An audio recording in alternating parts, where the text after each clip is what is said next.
Mesdames, Messieurs, bonjour et bienvenue dans votre émission Les choses du pays.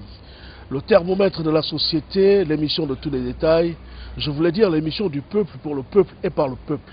L'émission qui fait le décryptage de toutes les situations et qui vous permet justement de mieux les comprendre et parfois même interpelle des pouvoirs publics pour se sévir de certaines situations. Dans le cadre de notre émission et notamment dans cette première partie, nous allons aborder le cas d'une jeune fille qui a été violée par son oncle. Une jeune fille de 14 ans qui est passée justement 5 mois après aux aveux pour dénoncer son bourreau. Un oncle qui s'est encore comporté comme beaucoup le font désormais dans notre pays pour simplement assouvir certains plaisirs.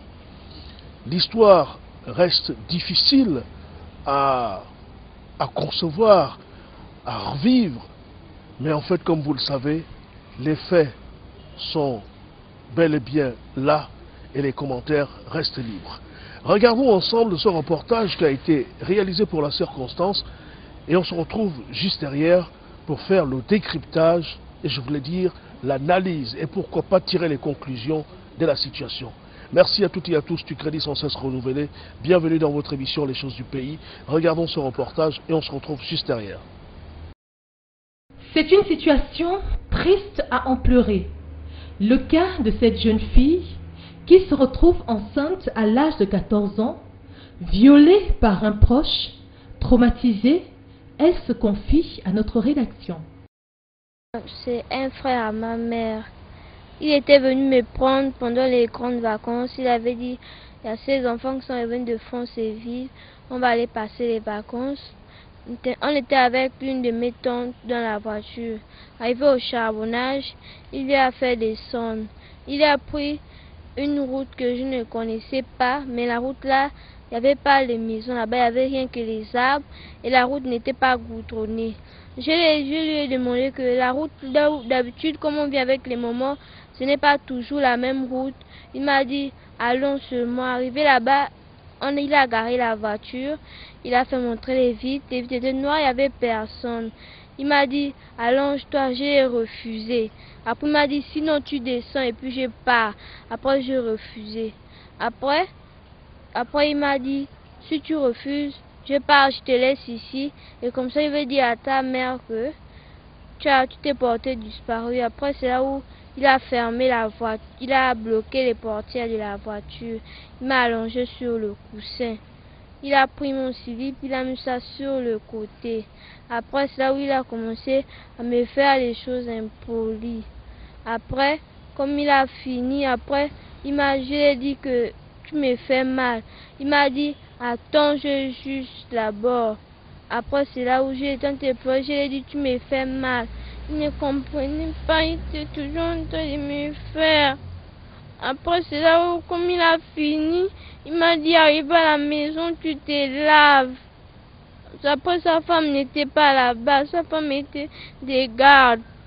Après, j'avais eu la fièvre, et puis j'avais aussi mal aux fesses. Après, je lui avais dit de partir me rendre, il avait refusé, il avait dit, j'attends la rentrée. Arrivé à la rentrée, il était venu me déposer. Après, chaque jour, comme il venait à la maison, il me parlait toujours mal. Il me menaçait. Maintenant, comme il venait à la maison, je ne restais plus à côté de lui. La mère de la jeune fille a porté plainte contre ce présumé violeur sans véritable suite. Pour cette dernière, il s'agit d'un complot organisé. Le monsieur en question, il s'appelle Lubangoye Valérie Constant. Il travaille au BE2.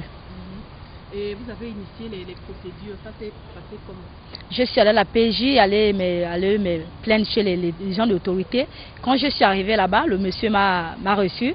Il a fait la plainte, il l'a amené au tribunal. Le tribunal l'a envoyé au soin transmis au BE2. Quand j'arrive au BE2, quand on arrive au soin transmis avec le soin transmis au BE2, en arrivant au BE2, le monsieur m'appelle pour que je me rende au BE2.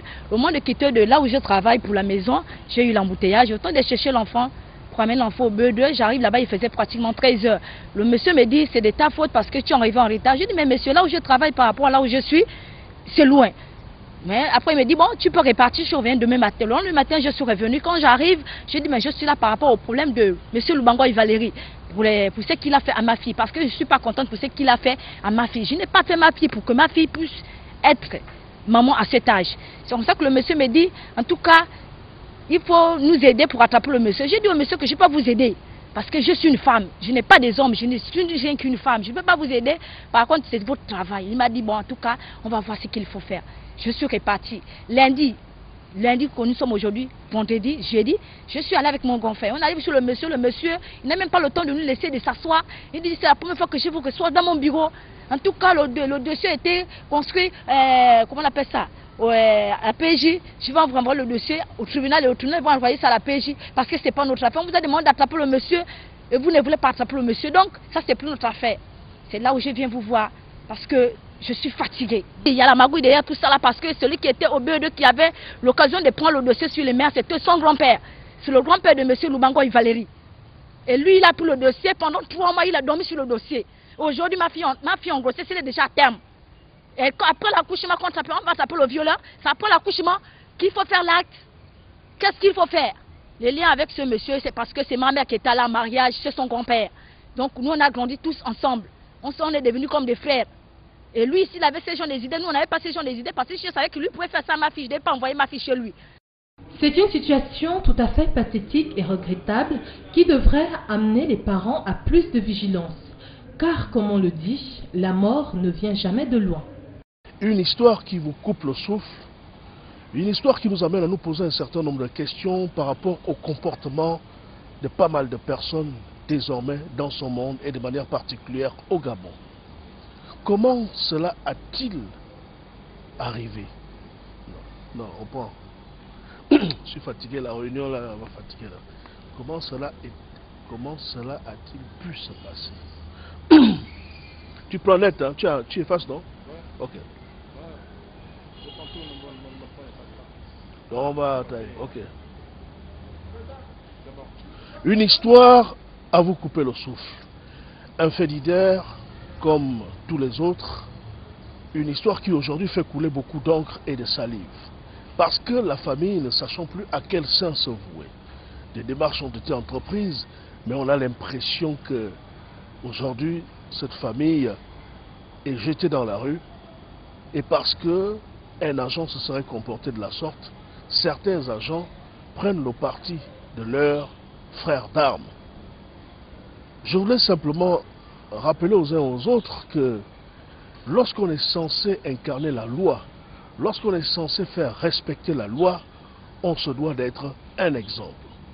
Et même si on est habillé, la loi n'est pas seulement là pour les civils, mais également pour ceux qui sont habillés, parce que nul n'est au-dessus de la loi.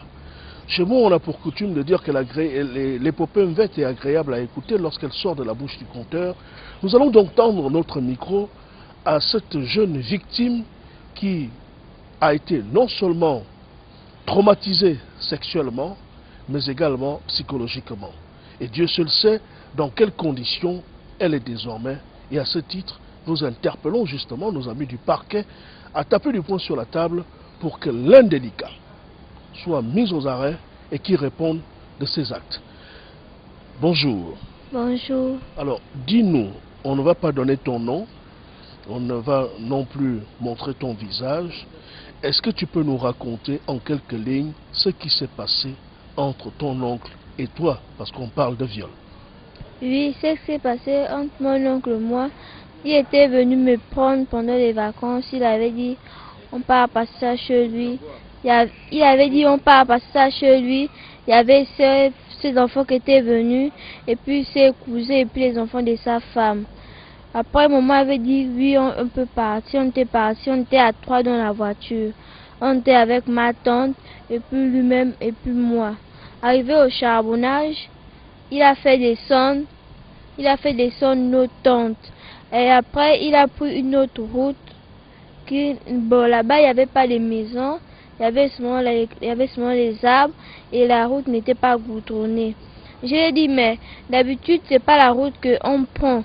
Il m'a dit, ici, c'est la route qu'on prend d'habitude. Après, j'ai dit non. Comme on vient souvent avec les moments, c'est pas souvent la route là. Après, il m'a dit si. Après, voilà comment il a garé la voiture. Et à un certain niveau, il a garé la voiture. Il a fait monter les vitres. Les vitres étaient noires, il a bloqué la voiture. Après, il m'a dit allonge-toi sur le coussin. J'ai dit non. Après, il m'a dit sinon tu descends. Après, j'ai dit non. Après, il m'a dit encore allonge-toi sur le coussin. Après, j'ai refusé. Après, il m'a allongé sur le coussin. Il est venu à l'arrière de la voiture. Oui, sur le siège. Banquette arrière. Oui, il est venu à l'arrière et il m'a allongé sur le coussin et puis il a pris mon slip, il a mis ça sur le côté, il est monté sur moi. Après, je lui ai dit que tu me fais mal. Il m'a dit attends. J'ai dit non, je ne veux pas, je pleurais. Il a continué, j'ai dit attends. Il m'a dit attends. Après, j'ai dit non, tu me fais mal, je tentais de pleurer, je refusais. Il m'a dit si tu refuses, tu descends de ma voiture. J'étais toujours là, je refusais. Après, il m'a dit attends, je juste d'abord. Après, je lui ai dit que je ne veux plus. Après, j'ai dit ça, ou j'ai dit que je veux dire ça. Maman m'a dit si tu dis à maman, je vais te faire mal. Après, on était parti chez lui. Sa femme n'était pas là-bas, elle était de garde. Arrivé chez lui, il m'avait demandé de me laver avec l'eau chaude. Je lui avais dit que je m'étais blessée entre les pieds, puis j'avais mal et j'avais eu le palu. Il m'avait pas acheté les médicaments. J'avais passé le reste des vacances là-bas chez lui. Donc, il t'a violé dans sa voiture. Ensuite, il t'a amené chez lui. Il t'a demandé de te laver avec l'eau chaude. Tu lui as dit que tu t'es blessé entre les jambes à cause de la brutalité avec laquelle il t'a violé. Et aujourd'hui, on constate que tu es enceinte. Est-ce que ça veut dire que c'est lui qui est à l'origine de cette grossesse? Oui, c'est lui. Et comment s'appelle-t-il? Il s'appelle Bangoy Coston Valérie. Il travaille où? Au B2. Est-ce qu'après lui, tu n'as pas eu une autre relation sexuelle avec quelqu'un? Tu n'es pas sorti avec quelqu'un d'autre, non? Non. Il n'y a que lui. Il n'y a que lui, hein? Oui. Alors, mesdames et messieurs, vous venez donc de prendre connaissance de manière plus claire de la situation. Une jeune fille qui se fait violer par son oncle et qui aujourd'hui enregistre une grossesse. Grossesse qui découle de ce viol. Le viol est un crime. Le viol est un délit. Et à côté de ce délit, on peut parler de la maltraitance sur les femmes. Parce que cette jeune fille, malgré son âge, reste une femme. C'est une jeune fille de 14 ans qui est certainement déjà traumatisée et qui n'est pas prête d'oublier ce qu'elle a vécu. Il se dit que les parents ont porté plainte. Il se dit que le dossier est arrivé aux mains de nos magistrats du tribunal. Il se dit qu'un soit transmis a été envoyé au niveau du B2 pour qu'on arrête l'indélicat. Et puisque cet indélicat est un militaire qui exerce aussi au B2, l'affaire traîne et on a la forte impression que c'est un dossier qui est désormais dans les tiroirs. Est-ce qu'il suffit donc d'appartenir à un corps pour violer la loi parce qu'on va certainement être caché par son habit d'homme habillé? Je dis non. Est-ce que la loi au Gabon n'a de force et de vigueur que sur les civils? Je mets un point d'interrogation. Est-ce que la loi au Gabon peut sévir et punir même les hommes habillés, surtout lorsqu'ils s'investissent dans cette violation que nous pouvons constater et qui orchestre également un autre délit, celui de la maltraitance faite aux femmes? Nous allons donc ensemble mettre des points d'interrogation pour que nos amis du tribunal nous démontrent à suffisance que nul n'est au-dessus de la loi et que la loi peut se lire, la loi peut se dire, quel que soit le statut d'un individu, tant qu'il a commis un délit comme celui que nous venons de dire. Ali Bongo Ondimba veut que le Gabon soit un pays de loi. Ali Bongo Ondimba veut que le Gabon soit un pays de droit. Mais je voudrais dire que c'est au pied du mur que l'on juge le maçon. Il ne faut pas que ce soit une vue de l'esprit. Militaire ou pas militaire, si on a commis un acte, on doit être puni. Et ceux qui le cachent, parce que nous avons entendu dire qu'il a disparu, il est dans la nature, personne ne sait où il est, et même ses collègues ne daignent même pas lever le petit doigt pour qu'on mette la main sur lui, peuvent être tenus pour complices. C'est donc l'occasion de nous prouver que nous sommes non seulement décidés à aller en guerre contre la pauvreté, et que nous pouvons également résolument nous décider d'aller en guerre contre les malfaiteurs, contre les malfrats, et je voulais dire contre des indélicats qui salissent l'image du Gabon. Violer une jeune fille de 14 ans, l'enceinter et fuir dans la nature, c'est défier la loi gabonaise. Et je ne voudrais pas que la loi gabonaise soit faible face à un individu aussi militaire fut-il. Nous allons donc tendre le micro à la mère de la jeune fille pour qu'elle nous dise quelles sont les différentes démarches judiciaires ou alors procédures qui ont été engagées par rapport à ce sévisme dont a été victime sa fille. Madame, bonjour. Bonjour monsieur. Est-ce que vous pouvez vous présenter aux téléspectateurs qui nous regardent en ce moment? Je suis la maman de l'enfant, je m'appelle Ali Balankori Alex Zita. Je viens, c'est pour l'acte que mon cousin il a fait. J'ai dit, cet acte doit être puni. Cet acte doit être puni. Pourquoi? Parce que ce qu'il a fait, c'est pas normal. Parce que il est venu à la maison chercher l'enfant, c'est pas pour faire l'enfant ce qu'il a fait. Il est venu pour l'enfant pendant les vacances, c'était pour garder l'enfant et non pour sortir avec l'enfant. Parce que l'enfant fait sa nièce, fait sa soeur, fait sa cousine. Et c'est pas normal. Et donc, quand j'ai connu que l'enfant était enceinte, je suis allée voir un médecin pour que le médecin puisse me confirmer si l'enfant était enceinte. Je suis allée voir le médecin. Le médecin a fait des chorégraphies à l'enfant. J'ai remarqué que l'enfant était enceinte. J'ai posé la question à l'enfant. Qui t'a fait ça? L'enfant me dit, c'est tonton qui a eu à faire ça sur moi. J'ai dit, quel tonton? Il me dit, c'est tonton Valérie Loubangoy. J'ai dit, mais Loubangoy ne peut pas faire ça à sa nièce. Ça, c'est injustice. J'ai dit, ça, c'est injustice parce que c'est pas normal que lui puisse faire ça sur ma fille. C'est comme ça que je suis allée à la PJ, aller porter plainte. Quand j'arrive à la PJ, je donne les choses à la PJ reçoit, la PJ nous envoie au parquet. Le parquet avoir le soin transmis au BE2. Quand le parquet avoir le soin transmis au BE2, le BE2, le BE2 que je pars, comment on appelle ça, au tribunal, le tribunal rentre en grève. Lorsque le tribunal rentre en grève, ça retarde encore, je m'en vais porter encore plainte au BE2. La deuxième plainte que je suis allée porter au BE2, ça n'a pas été.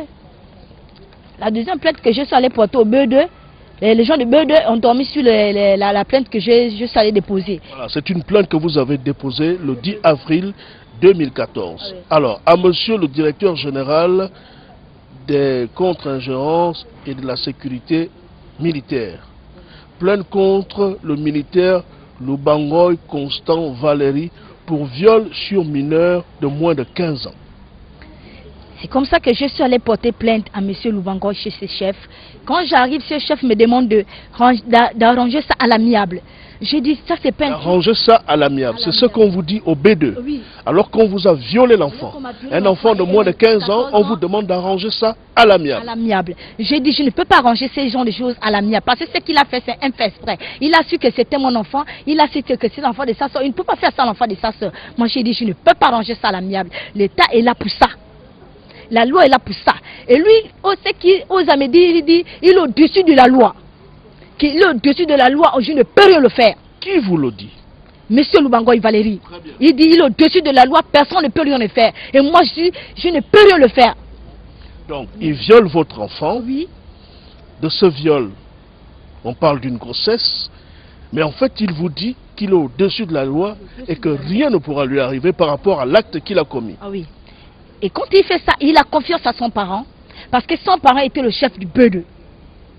Et son parent m'a appelé pour qu'on puisse arranger ça à l'amiable. J'ai dit, je ne peux pas arranger ça à l'amiable, parce qu'il était capable de me tuer l'enfant.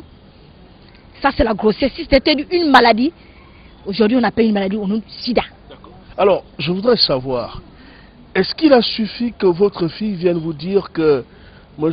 Lubangoy Constant Valérie l'a violée pour que vous vous mettiez d'accord avec votre fille? Est-ce que ça a été prouvé? Qu'est-ce qui prouve qu'il a véritablement violé cette fille? Ce qui prouve qu'il a violé ma fille, c'est parce que je suis allée chez un médecin. Et le médecin a fait le certificat médical.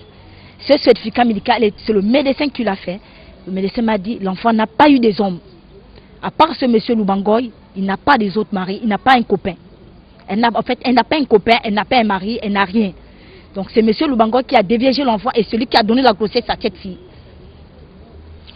Vous êtes allé voir le médecin après combien de temps? Parce que lorsque j'ai interviewé votre fille, elle m'a dit qu'après le viol, son oncle l'a amenée à la maison et c'est là-bas où elle a passé les vacances. À partir de quel moment avez-vous été au courant de ce crime crapuleux? Ça fait un gros 3 mois que je suis que l'enfant est enceinte.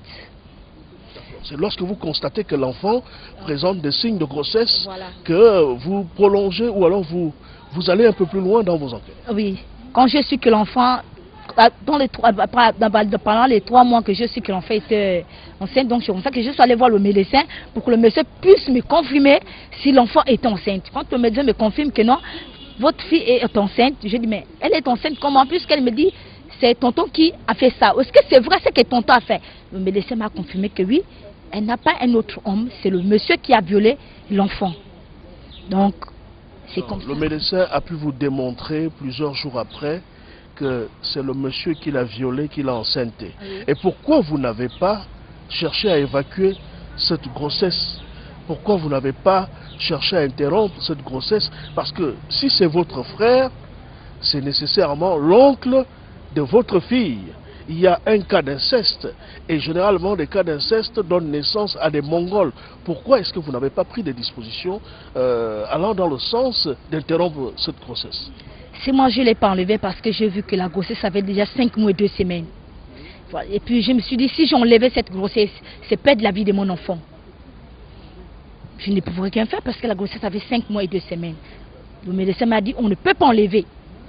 Le médecin m'a dit on ne peut pas enlever. C'est là où j'ai laissé, c'est là où j'ai fait la plainte. Je suis allé à la PJ.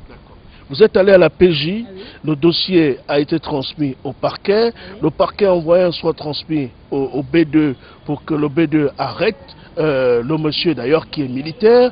Et au niveau du B2, on vous demande d'arranger ça à l'amiable. À l'amiable, on me demande d'arranger ça à l'amiable. Je dis ça ne se passe pas comme ça. Je ne peux pas arranger un truc comme ça à l'amiable. L'État est là pour ça. La loi est là pour ça. De sur quoi il est donc de la loi? Il connaît ce que la loi demande de faire. Est-ce que vous êtes reparti à la PJ pour leur dire que voilà ce qu'on me dit au B2? Ou alors est-ce que vous êtes reparti au tribunal pour signifier aux magistrats du tribunal qu'au B2 on vous demande d'arranger ça à l'amiable? Avant d'aller à la PJ, je suis reparti chez son chef. Même pas plus tard, lundi, j'étais chez son chef. Son chef me demande, quand vous demande d'aller attraper le coupable, vous ne voulez pas, vous voulez que je fasse quoi? Ça soit la première et la dernière fois que vous venez dans mon bureau. Je dis, mais ça ne se passe pas. Il vous demande d'aller attraper le coupable. Comment on appelle ça, l'enquêteur qui me demande d'aller attraper le coupable. Donc c'est vous qui devez aller attraper le coupable, sachant que le tribunal a envoyé un soin transmis là-bas. Oui, sachant que le tribunal a envoyé le soin transmis au B2. Arrivé au B2, ça fait cela, comment on appelle ça, 2 semaines que le B2 m'appelle pour me faire comprendre que le tribunal a envoyé le soin transmis. Je suis à la poste, je travaille à la poste. Au temps de quitter de la poste pour Bellevue 1, j'ai eu un problème de taxi, j'ai eu l'embouteillage. Quand j'arrive à la maison, je ne trouve pas l'enfant. Le temps de chercher l'enfant, il fait 13 heures. 13 heures, je me suis dit, bon, comme c'est un truc qui revient du tribunal, comme c'est de ceux qui reviennent du tribunal, je ne peux pas aller tout droit au B2 seul. C'est pour ça que j'ai appelé monsieur mon oncle. J'ai dit à mon oncle, voilà, le soin transmis a été envoyé au B2. Qu'est-ce que je fais? Il m'a dit, bon, attends-moi. Le temps de l'attendre, le temps d'aller arriver au B2, il faisait 13h30. Le monsieur me dit, je ne peux plus te recevoir parce que le monsieur était là, et en tout cas, il a dit, il est aux toilettes, il n'est plus là. Donc revenez demain. Je dis, il n'y a pas de problème, je vais revenir demain. Le lendemain matin, je reviens. De quel monsieur s'agit-il? Qui allait aux toilettes? C'est M. Lubangoy qui allait aux toilettes. D'accord. Donc on a convoqué M. Lubangoy au B2. Oui. On vous a également convoqué. Pourquoi? Pour vous entendre, pour que la jeune fille aille raconter comment elle a été violée, comment elle a été enceintée par son oncle. Ou alors je ne sais pas moi. La jeune fille était déjà attendue. Elle était déjà attendue au BE2. Donc il fallait seulement que je signe, soit transmis, et puis on l'amène au parquet. Et le jeune homme qui s'appelle Monsieur Lubangoy Valérie, il a trompé la vigilance de ses chefs pour aller aux toilettes, je ne sais pas. Je ne sais pas si lui on l'a attrapé, je ne sais pas si on ne l'a pas attrapé. Et il est où en ce moment? En ce moment, Monsieur Lubangoy, il est dans Libreville. Je ne sais pas là où il se trouve. Très bien. Mesdames et messieurs, nous allons regrouper les éléments. La jeune fille est violée par son oncle. On parle là d'inceste. C'est un délit. On parle de viol. C'est également un délit, je voudrais dire un crime. Allons-y plus loin. Il y a donc viol sur mineur parce que cette fille a moins de 18 ans. À côté de ce viol, on parle désormais de cette grossesse. Les parents portent plainte, ce qui est tout à fait normal. Le tribunal envoie un soit transmis au B2 pour que l'on arrête l'indélicat. L'indélicat qui est d'ailleurs un militaire qui officie au B2. Ce dernier est convoqué pour être entendu. Au même moment, on convoque aussi la maman pour certainement mieux comprendre la situation. Mais comment se fait-il que le temps que la maman a mis pour se rendre au B2, M. Lubangoy a pu s'échapper du B2? Généralement, quand on convoque les gens au B2, on ne peut pas ressortir de là aussi facilement. Qu'est-ce qui a facilité ce comportement qui nous amène à comprendre que M. Lubangoy, finalement, est sorti du B2 comme un moustique? Point d'interrogation. Le deuxième point d'interrogation, il a été prouvé à juste titre et à suffisance que la jeune fille a été violée. Et nous avons ici un certificat médical d'agression sexuelle établi par un médecin assermenté. Le nom du coupable est bien connu. On sait où le trouver. On aurait quand même pu d'abord le mettre en garde à vue pour des besoins d'enquête, ce qui n'a pas été fait. Ce même coupable, qui est l'oncle de la jeune fille qui a été violée, dit à la maman de la jeune fille: vous ne pouvez rien me faire, je suis la loi, je suis au-dessus de la loi et rien ne m'arrivera. J'ai violé l'enfant, j'ai détourné l'enfant, je l'ai enceinté, allez-y vous plaindre où vous voulez, rien ne m'arrivera parce que je suis militaire. Très bon raisonnement. Je dis bien, très bon raisonnement. Ça veut donc dire que dans notre pays, il y a des militaires qui peuvent prétendre être au-dessus de la loi. Il y a des hommes habillés qui peuvent shooter la loi gabonaise et qui nous démontrent à juste titre que le Gabon finalement n'est pas un pays de loi. Parce que, après avoir commis son forfait, que ce monsieur soit encore dehors, là est la grande question. Et je voudrais une fois de plus interpeller. Mais alors là, avec beaucoup de précision, interpeller les pouvoirs publics à ce sujet. Cette jeune fille n'a que 14 ans. Elle a été violée par un adulte. Viol sur mineur, ça doit être puni. Détournement, c'est puni. Je parle du détournement de mineurs. Et ce monsieur se balade dans Libreville, en toute liberté, sans être inquiété. Et là, il est en train de nous démontrer qu'il est bel et bien au-dessus de la loi. Est-ce que, dans notre pays, la loi peut se faire respecter? Et si la loi ne peut pas se faire respecter, est-ce que ceux qui sont censés faire respecter la loi peuvent au moins se démêler pour nous démontrer que la loi peut se faire respecter? C'est au pied du mur que l'on juge le maçon. Alors, ce monsieur est dans Libreville, selon ce que vous venez de nous dire, ce qui est d'ailleurs à vérifier. Peut-être qu'il a quitté le territoire, peut-être qu'il a quitté Libreville, peut-être qu'il est à l'intérieur du pays, peut-être même qu'il est à l'extérieur du pays. En tout cas, de toutes les façons, je ne sais pas là où se trouve le monsieur. Loubangoy Valérie. Il n'y a que ces gens du Beudeu qui connaissent là où se trouve ce monsieur. Ils connaissent là où se trouve ce monsieur parce que les gens du Beudeu connaissent. Donc c'est à eux de faire leur travail. C'est tout ce que je demande aux gens du Beudeu de faire leur travail. Est-ce que vous ne connaissez pas là où il habite? C'est quand même votre frère. Je connaissais là où il habitait, à l'Octra. En ce moment, il n'est plus à l'Octra. Je ne sais plus là où il se trouve. Je ne sais plus là où il se trouve. Il habitait à l'Octra, mais il n'est plus à l'Octra. Il a fui sa maison. Je ne sais plus là où il se trouve, mais je demande de l'aide. Il a une famille, il a une femme, il a des enfants. Il a une femme et sa femme aussi en grossesse. C'est même moi qui ma fille. Il a une femme qui a la grossesse, sa femme est policière. Lui-même, il est policier. Donc les deux connaissent là où il se trouve. Si on appelle sa femme va dire là où son mari se trouve. Parce que c'est sa femme qui connaît là où se trouve le mari. Et je demande sincèrement de l'aide. Parce que je suis fatiguée pour ça. Sa femme, vous dites que sa femme est policière. Elle est dans quel commissariat? Elle est dans quelle unité de police? Vous n'avez pas une idée? C'est quand même votre belle-sœur. C'est la femme de votre frère. Elle est au commissariat d'Okala. Elle est au commissariat d'Okala. Et comment s'appelle-t-elle? Elle s'appelle Raïssa. Raïssa. Ah oui. Votre belle-sœur. Ah oui, elle s'appelle Raïssa. Et donc, vous voulez nous laisser comprendre ou entendre que sa femme peut nécessairement connaître là où il se trouve en ce moment, puisqu'il est porté disparu. Oui, puisqu'elle s'appelle. Il a laissé une femme enceinte, c'est normal qu'il puisse connaître comment la santé de sa femme se trouve. Raïssa doit connaître là où se trouve son mari. Comment ce dernier a pu s'échapper aussi facilement des locaux du B2? Grand point d'interrogation. Est-ce qu'il a été aidé? Est-ce que sa fuite a été facilitée? Parce qu'on sait qu'il travaille au B2. L'autre question est la suivante. Est-ce qu'au niveau du B2, on n'a plus les moyens, on a perdu les techniques de recherche? Parce que je sais qu'au B2, même si vous êtes allé vous cacher au fin fond de l'eau, ils n'ont pas de temps à perdre pour vous retrouver. Ils vous retrouvent aussi facilement que bonjour.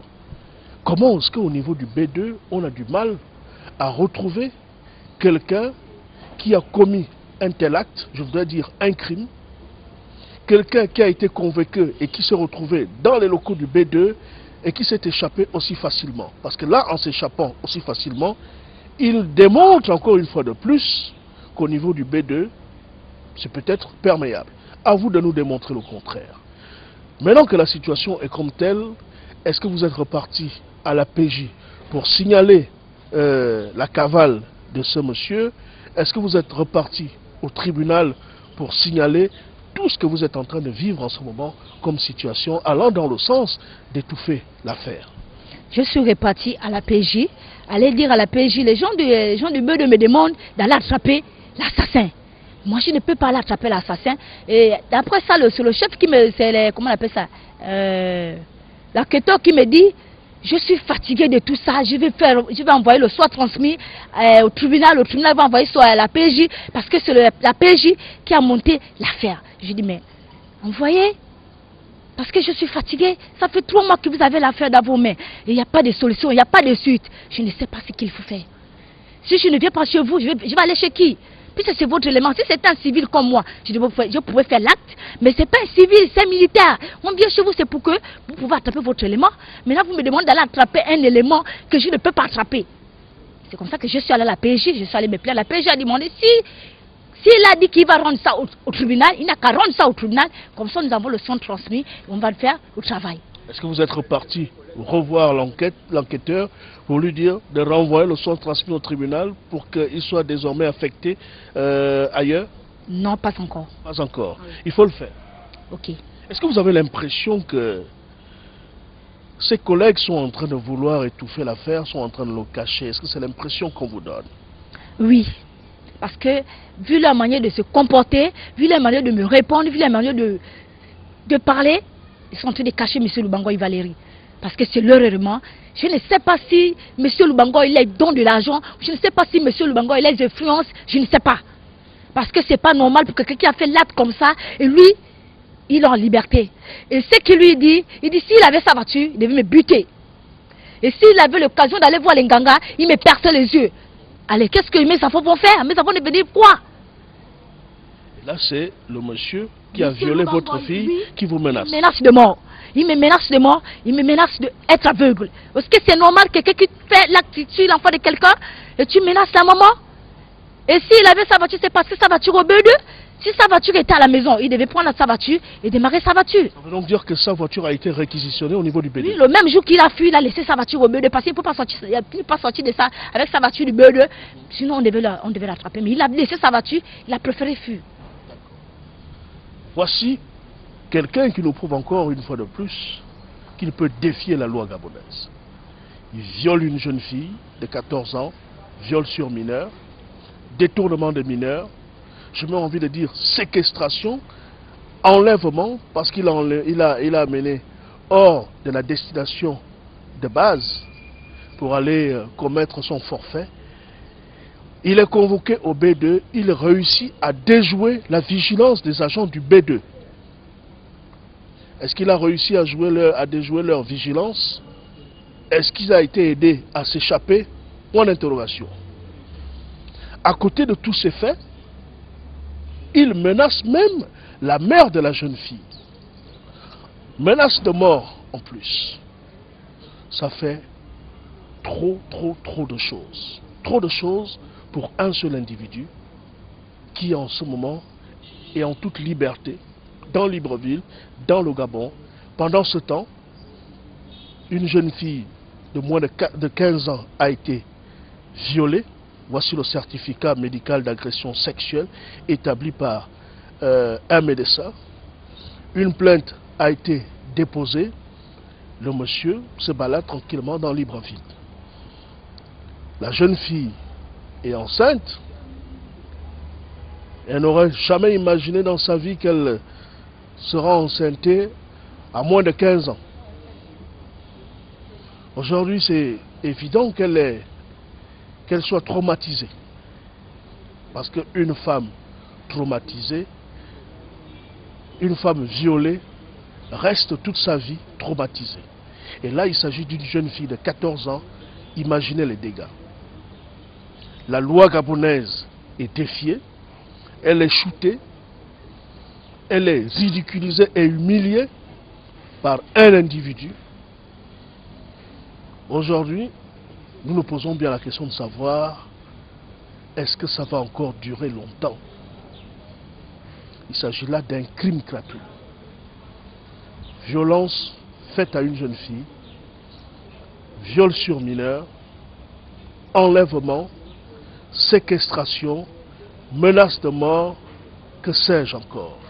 Il revient donc à nos éminents magistrats du tribunal, en tête desquels le procureur de la République, de prendre leurs responsabilités afin d'établir de l'ordre dans le désordre. Parce que trop, c'est trop, nous ne pouvons plus continuer à cautionner que ceux qui sont censés faire respecter la loi, ceux qui sont censés nous lire et nous dire la loi, s'amusent et de manière récurrente à la shooter aux pieds, à la défier et à l'humilier. Trop, c'est trop. J'ai même envie de dire, ça suffit comme ça. C'est un dossier que nous ouvrons. Nous y reviendrons avec force et détail parce que le peuple commence à en avoir assez de ces comportements de certains de nos hommes habillés. J'interpelle donc le procureur de la République sur ce sujet. Et je voudrais que Juste Njana me fasse un gros plan sur ce ventre dans lequel il y a désormais un bébé qui porte un bébé. C'est du jamais vu. Tout ça à cause d'un comportement bestial d'un individu qui pense être au-dessus de la loi. Si nous sommes dans un pays de loi, alors il faut que la loi parle. Et si nous ne sommes pas dans un pays de loi, il faut que ce monsieur continue à vaquer à ses occupations et à suivre ses besoins, à afficher ses comportements que nous pouvons,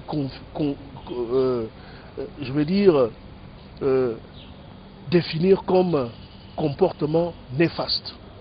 Mais j'ose penser qu'au niveau du Gabon, nous ne sommes pas encore au stade où nos magistrats se permettront d'encourager de tels comportements.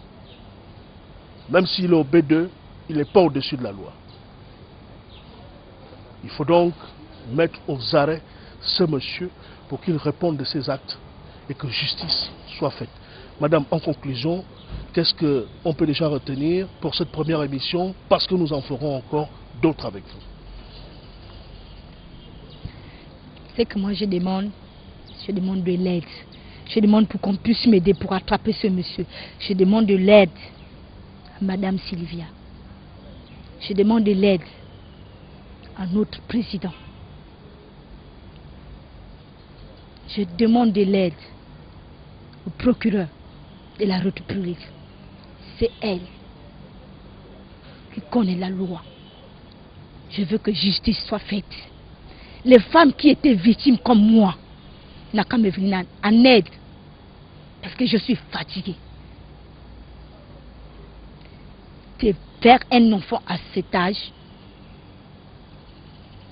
c'est pas normal. Je n'ai pas fait ma fille pour que ma fille puisse être victime de viol, pour que ma fille puisse être victime de son propre oncle. Que justice soit faite. Je demande de l'aide. Je vous en prie. Pardon, aidez-moi. Ça fait combien de mois de grossesse? Elle a déjà 7 mois. Elle a déjà 7 mois. À peine 2 mois, elle va accoucher. Voilà, mesdames et messieurs, c'était votre émission Les choses du pays. Comme je vous le disais, nous y reviendrons avec force et détail. C'est une jeune fille de moins de 15 ans qui a été sauvagement violée par un animal, je vais le dire ainsi. Un animal qui n'est autre que son oncle. Un animal dont nous avons l'impression d'être protégé du fait d'être militaire. Un animal qui continue à se balader dans Libreville, et Dieu seul sait qui sera sa prochaine victime. S'il a pu le faire avec sa nièce, je dis bien sa nièce, c'est qu'il peut le faire avec votre enfant. C'est qu'il le fera aussi avec un enfant d'un autre Gabonais. Et ce genre de type mérite d'être quelque part. Nous comptons donc sur la perspicacité du parquet de la République, du ministère public, pour que justice soit faite. Parce qu'à côté de moi, il y a une jeune Gabonaise de moins de 15 ans qui a été violée, qui a été détournée, qui a été séquestrée et qui aujourd'hui reste vraisemblablement traumatisée à vie. Merci et à très bientôt.